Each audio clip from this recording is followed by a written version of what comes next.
Нова болница, нови герои в 7-я сезон на Откраднат живот. Той ще носи името "Любовта лекува". Евомира Пехливанова ще ни разходи ексклузивно по коридорите на новата болница "Света Анастасия" в първия работен ден за екипа. Реших да инвестирам парите от наследството в нова модерна частна болница. Къде се намираме в момента? Това е рецепцията, входа, както виждаш, той е голям, представителен и отговаря на нуждите на новия ни декор. Тоест повече няма да видим болница Свети Кирил? Не, Свети Кирил е в миналото. Сюжетът отвежда целия лекарски екип на ново работно място. Болница Света Анастасия е в пъти по-голяма от предишната. Цели 950 квадратни метра пространство за снимки. Това е неврохирургия, място за неврохирургически операции. До такъв скенер може да си позволят модерните болници.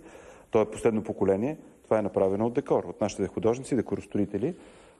Вече се намираме на друго ниво, на първи етаж. Минаваме през шоковата зала. Доста по-голяма операционна. Доста по-голяма, с всичко необходимо. Това е място, на което може да се направи реална операция. И тук излизаме вече в екстериора, където от тази страна виждаш централния Софийски булевард Цариградско шосе, а отсам прекрасния спокоен парк на болница Света Анастасия.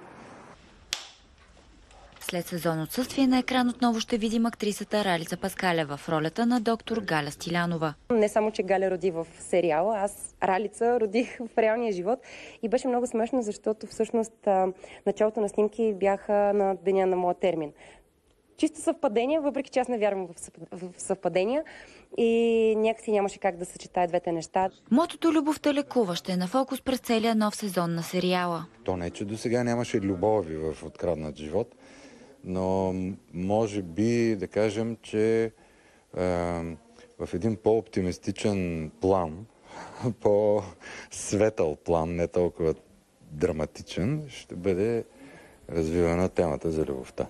Откраднат живот се завръща в ефира на Нова още тази пролет. За новините на Нова, Евомира Пехливанова.